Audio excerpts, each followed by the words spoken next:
Bon, aujourd'hui, petite vidéo, on va commencer par la base. Donc, je vais filmer quelques fouets et vous présenter quelques tricks qu'on peut faire avec, que ce soit du claquement simple, overhead, le contre, toutes les bases. Donc, aujourd'hui, j'ai ramené trois types de fouets. Donc, en premier, un snake whip. Snake whip qui ne contient pas de manche rigide, c'est de la tresse souple de la tête jusqu'au crackers au bout. En seconde partie, ce sera du stock whip. Stock whip, manche et tresse reliées par un nœud de transition qui donne une tresse lâche avec un claquement beaucoup plus simple et des mouvements beaucoup plus stylés aussi. Et le dernier des trois, ce sera un bull whip de 2,50 m. Celui-ci est plus gros, plus long, plus violent, donc il risque d'avoir un meilleur rendu niveau son. N'hésitez pas à aller voir jusqu'à la fin. Alors, pour revenir sur un point, le fouet en France. Qu'est-ce que le fouet en France? Le fouet, ça fait à peu près un an que je le pratique, on va dire, que j'en fabrique aussi, et le fouet est de plus en plus mis en devant de la scène par des pages Facebook, par des gens qui s'y intéressent et qui décident aussi d'en faire ou d'en pratiquer. Pour l'instant, à ce que je sache, on n'a aucune loi en France sur le fouet. On n'a aucune loi qui va nous interdire d'en faire, mais sachez tout de même que quand on crée une boucle avec un fouet, on fait un boom hypersonique avec le crackers au bout. C'est-à-dire que la petite mèche va franchir le mur du son. Une mèche comme ça qui vous frappe sur la cuisse à pleine vitesse, vous vous ouvrez jusqu'à l'os sans problème.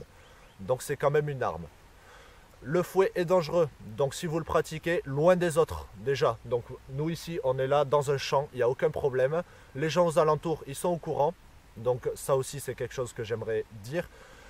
Si quelqu'un vient vous voir pendant que vous faites du fouet pour vous demander d'aller plus loin, faites-le. Si vous dérangez une zone, allez ailleurs. C'est chiant de changer d'emplacement, je suis d'accord, je l'ai déjà fait 3 fois.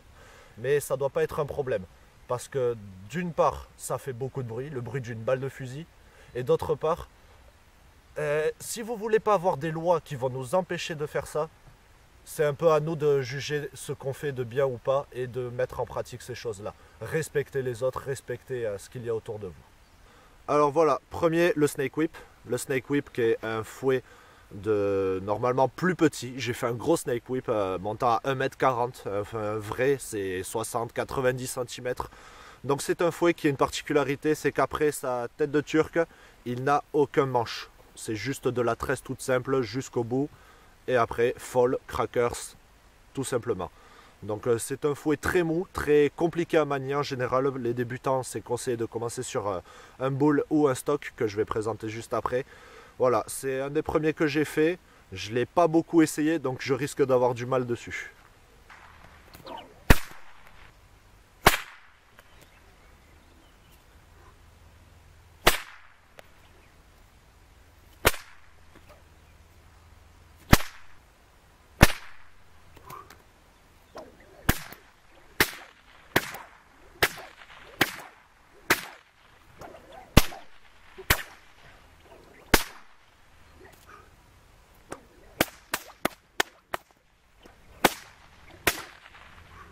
Le deuxième du coup, le stock whip qui est un manche relié à la tresse par un nœud de transition. Je ne sais pas si on le voit bien à la caméra, mais voilà.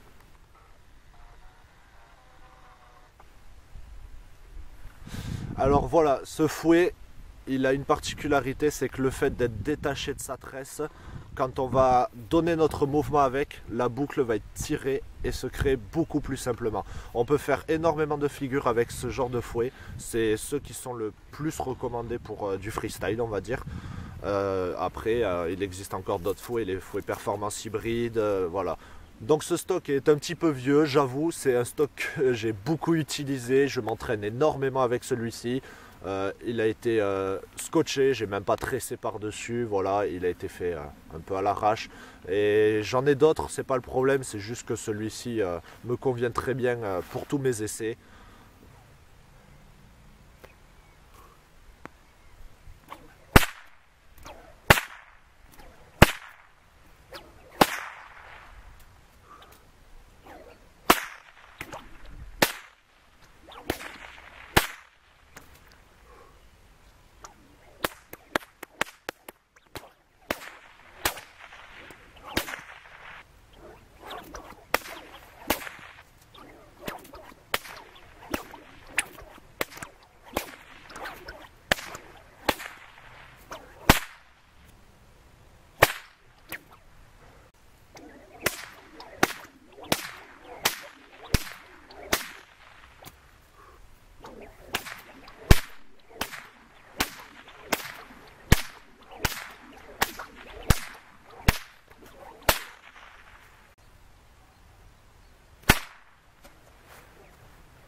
Pour finir, le ball whip. Le ball whip, celui-ci, c'est le tout premier fouet que j'ai fait.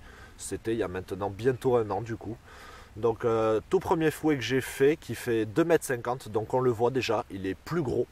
Contrairement au snake whip, il a un manche rigide, c'est une tige en acier à l'intérieur avant la transition vers la tresse. Donc celui-ci qui fait 2,50 m, il a une réduction plus allongée, il est plus lourd, donc il prend plus de vitesse et il frappe beaucoup plus fort. J'ai fait des nœuds le long du crackers de celui-ci parce que la force avec laquelle il claque peut me faire sauter la mèche de mon crackers et ces nœuds me permettront de ne pas le perdre en un seul coup. Parce que changer un crackers quand on fait ça toutes les 10 minutes, ça devient très vite chiant.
Et n'oubliez pas les débutants, lunettes, toujours.